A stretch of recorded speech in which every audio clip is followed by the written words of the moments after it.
to be sustainable and viable, you have to kind of be self-financing, you have to be resilient, and being able to generate our own electricity and reduce our costs ultimately is something that we just can't not do.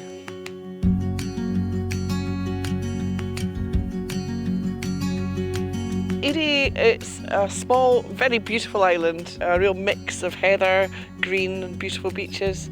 We've got a population of about 130 at the moment, and the island's 6 miles long, a couple of miles wide. It's right in the heart of the North Isles of Orkney. The Eday Partnership is the development trust on the island here for Eday, and its key role is looking to support the sustainability and the viability of the island. And one of the key things that the partnership have done has invested in a community wind turbine, which has provided some revenue for spending on the island, on the community. That's been on the go for around 10 years now. We don't get a huge amount of money, but it's there to help support other sources of grant funding and sort of revenue that's made on the island. We have a high proportion of wind turbines per household. We have 2 buses, we have 2 electric vehicles, which the Eday Partnership acquired with funding support from, I think, Community Energy Scotland. First and foremost, they do the school run, and when they're not being used for the school run, we've just recently started a community bus service where we take folk to and from the shop for their shopping and for the cafe. So it's basically it's a very flexible service that goes from north to south. Anyone who wants to take the bus to the shop, they phone up the night before and they get picked up the next day. So it's proving really valuable for folk that are older, that have got less mobility, and they just love getting in the bus and having a natter with each other. So it's absolutely fantastic.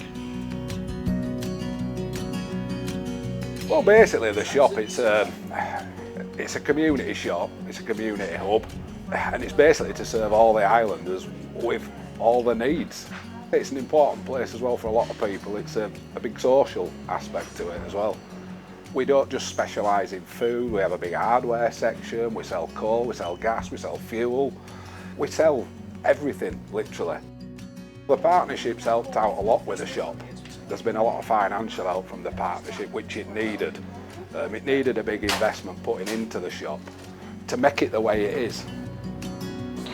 The idea of the cafe was basically to create a community space, because on Eday there isn't really anywhere where people can get together, you know, and it's like the cafe were to get people out, get them in there, and you know, it's like you've seen today, there's people in there, they're having a good time, it's somewhere to meet, they can have a coffee, get a bite to eat.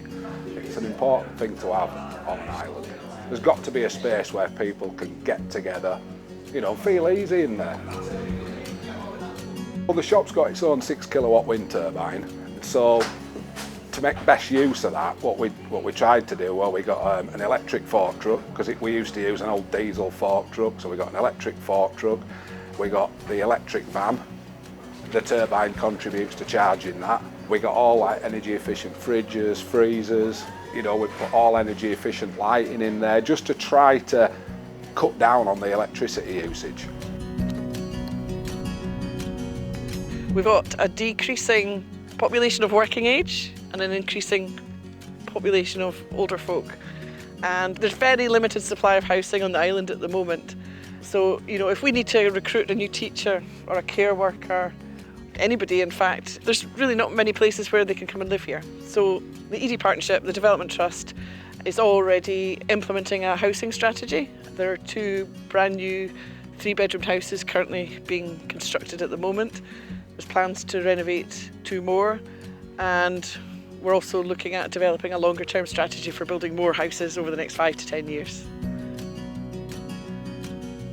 I think the beauty of this island, I know that sounds a bit daft, but there's not a day goes past where you drive up the island and you see something different, whether it's the clouds, the sun, the colour of the heather and the grass. I mean, it's a really beautiful island.